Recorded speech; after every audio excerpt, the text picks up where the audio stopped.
Alright, well, I have a bunch more O-rings. Realistically, I should be working on the Silverado tonight, but I want to get this thing kind of going. So, with a bunch more O-rings, I'm hoping that I can get this thing together, this Gilson lift cylinder. So, I've sacrificed a Dr. Pepper bottle to make a little piece of plastic here. I had mentioned on some of the video comments that I was maybe going to sacrifice. Thanks, Coco. That I was maybe going to sacrifice a certain child's toy. Hopefully I can avoid that. Being that I have a whole bunch of these O-rings, I'm going to try this first. Without further ado, actually someone had the suggestion to freeze the gland nut, and so it's in the freezer here, and I will just grab it.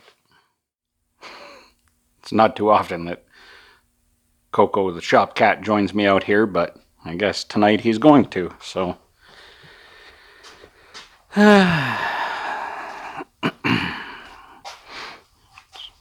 grab the gland there. Hopefully this doesn't make the seal too stiff.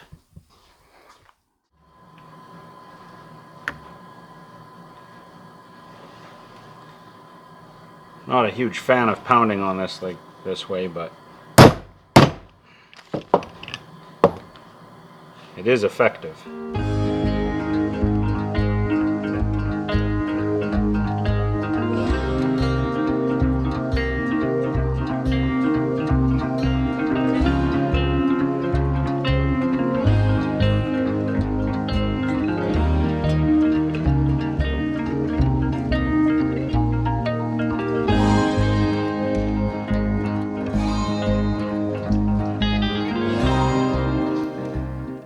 Well, that was incredibly disappointing, and my other idea of sacrificing a few inches off the end of a kid's crazy carpet toboggan is probably not going to work any better. If anything, the plastic's a little thicker. And my last backing ring didn't survive this ordeal either, so it's back to high-tech seals to get some of those at some point. So the only thing I can think that's going to work is that I have to install this works from the bottom so that the O-rings on the end of this gland never pass by that hole. And the only way I can think to do that is I'm going to have to enlist the help of somebody with a lathe and just machine this end off where it's been welded. I don't see any other way around it. And I can push the whole works up here, weld the retaining washer on this end, and then weld this back together. And with all the seal and all the works up at this end, it should stay cool enough that we can just weld that up quickly. I think that's the only way. There's just no other way.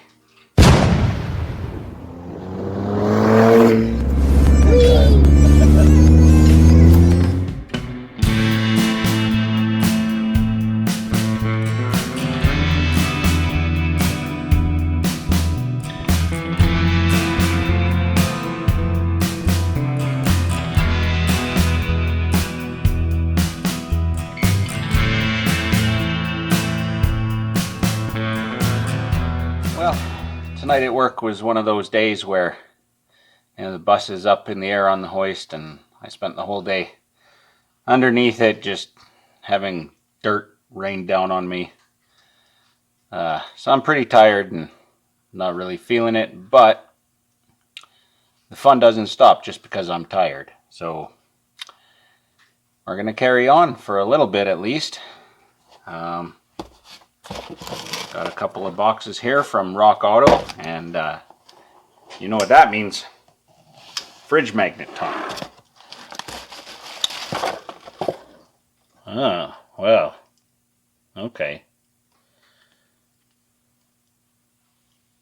Chrysler Crossfire. I actually drove one once. It was okay. And what we have here is a backup sensor. This truck does throw a service park aid warning on the dash every time you start it up. And I really don't have the tools or the knowledge to diagnose that fully, but you know, visual inspection can go a long way, and knowing that this rear bumper has been smacked around a few times, I had a feeling one of the sensors was probably damaged, and sure enough one was. So that's our sensor there. It wasn't very expensive, so I'm hoping that that solves it. I'm not certain, but I wasn't certain that the spark plugs were going to make the Odyssey run better on cold start either, and my friend says it runs awesome. So if I'm going to be wrong, I like to be wrong in the good way. So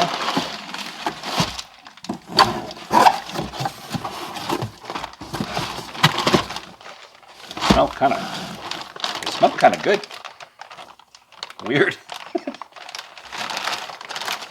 Power steering hose from Dixon. Oh. Okay, well the company's out of Dixon, Illinois, but these are made in, looks like Mexico. This line is the pressure line off the back of the pump, and it goes to the steering gear. And then this one is held on by the same fitting on the gear and goes to the cooler. And both those lines are leaking, so we're going to change them. They give us a new clamp and everything, so beautiful. Service park assist. That's the warning I want to go away.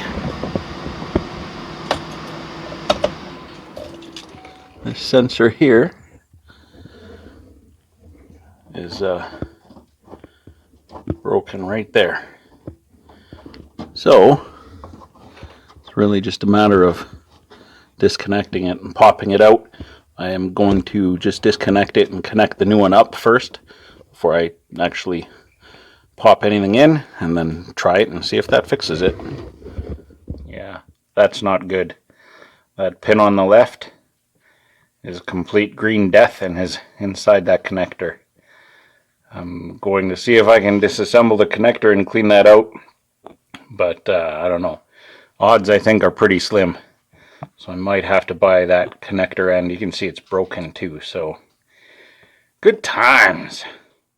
Alright, well the backup sensor didn't go well. That connector is pretty toast, so I'm going to have to find one. So we'll move on to the power steering lines, which is really the bigger problem of the day anyway.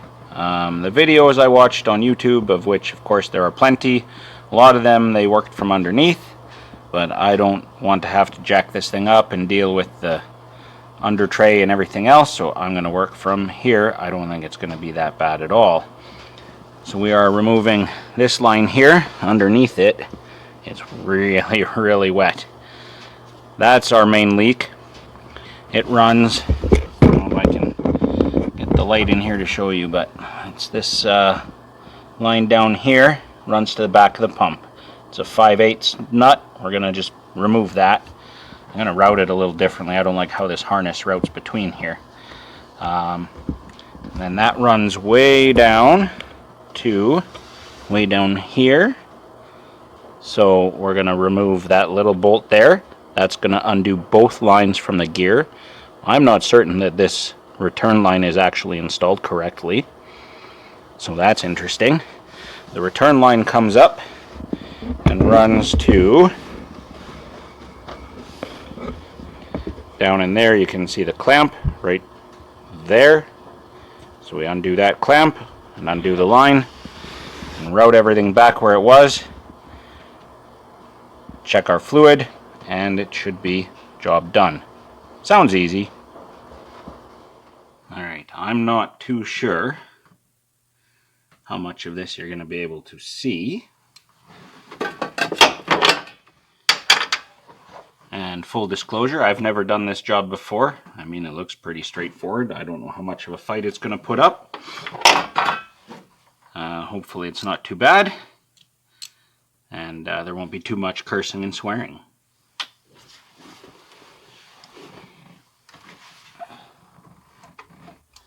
So I've just got a crowfoot here.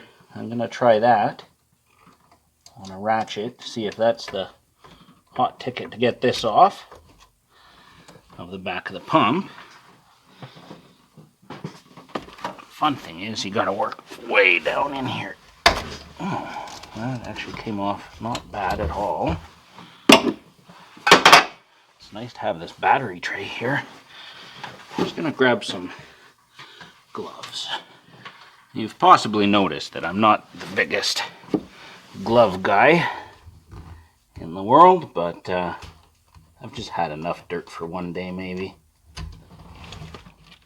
Right. Brought home a secret weapon to make life easier.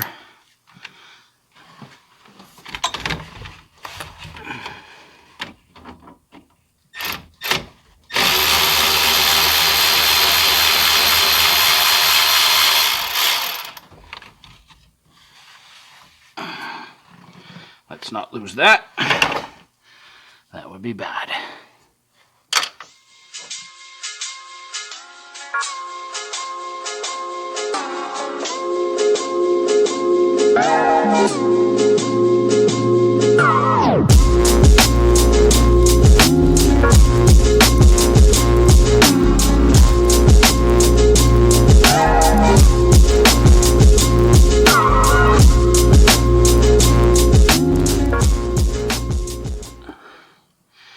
If you had told me beforehand that the hardest part was going to be to get this clamp off, I don't know if I'd have believed you.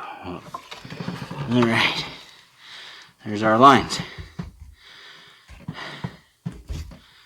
Nothing to it.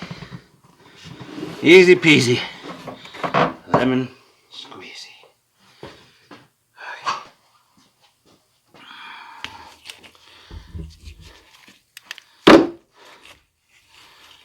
This clip right here, I think we need to save that. I don't think the new one comes with.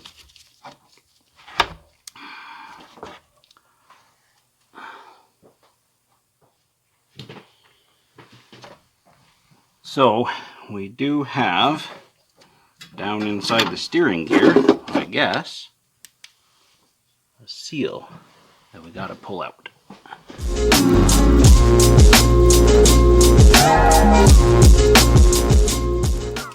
One went flying, but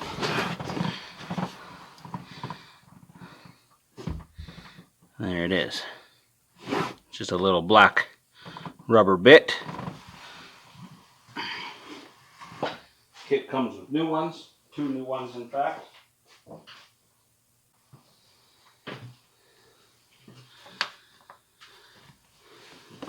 They're nicely lubricated just by virtue of the oil that's there, so they're just going to go in kind of, well, it's fairly evident which way they go in.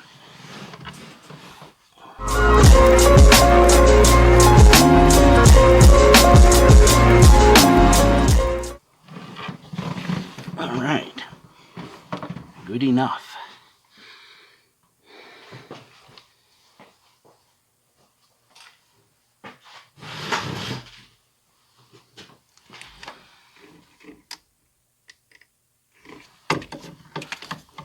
We're kind of going to install these at the same time,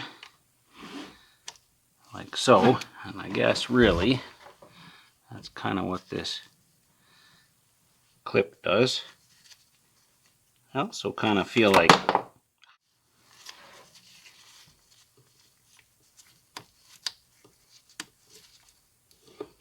kind of holds them nicely together while I install them.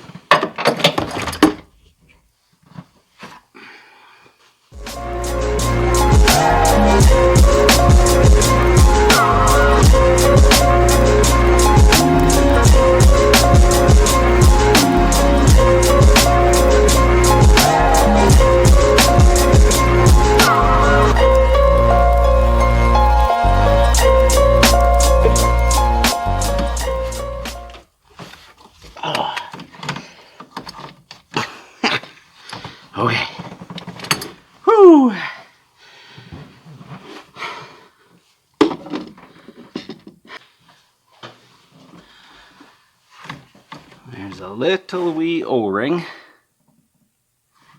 for the end of the pressure line. So a little bit of clean fluid on there. And I'm just going to confirm that the old one is on the old line. I'm pretty sure it is. It's black. You do not want to put a seal on top of another seal. That does not work as well as you'd expect it to.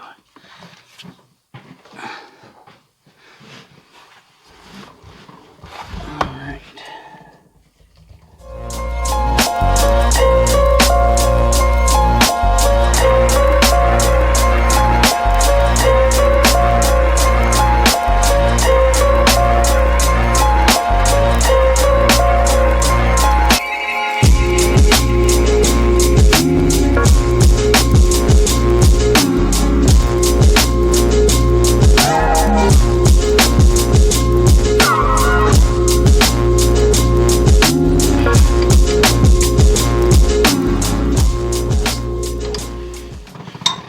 That's the way to go. Just come at it from underneath.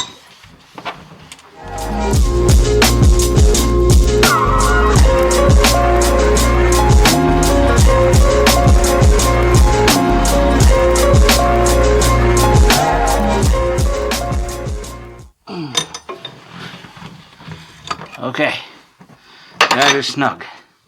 So that line is now actually fully installed. Yeah. Alright, I'll get the clamp for the other hose. This one, we now have a regular style of hose clamp here. Just to make my life easier. Start it a bit.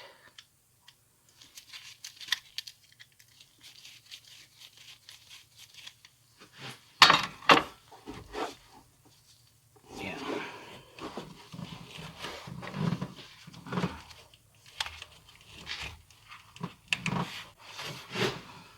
All right. That was a lot easier than getting it off.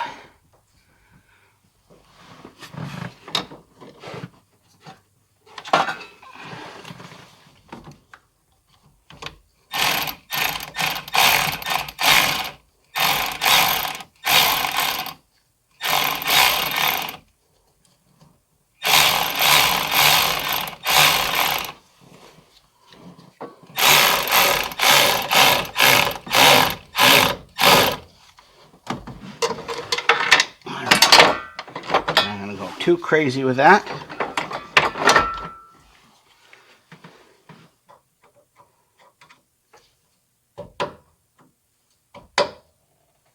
Yeah, nice. So we are a little ways below the full cold mark, and that's probably going to drop further as we bleed. Sorry, that hurt. As we bleed the system out. So we'll add a little bit.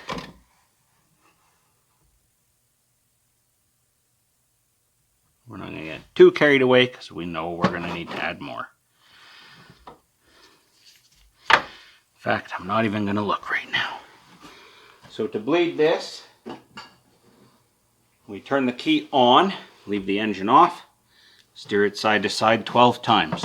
You're not going to see nothing, so I'm just going to pause you. Okay. That was not much fun.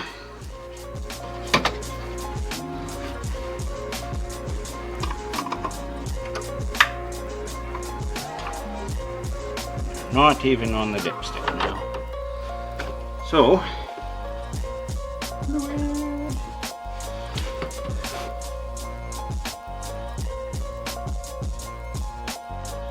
so it looks like the seal on the pressure side didn't seat properly or whatever, didn't take. It's leaking pretty good, so that's a problem for another day.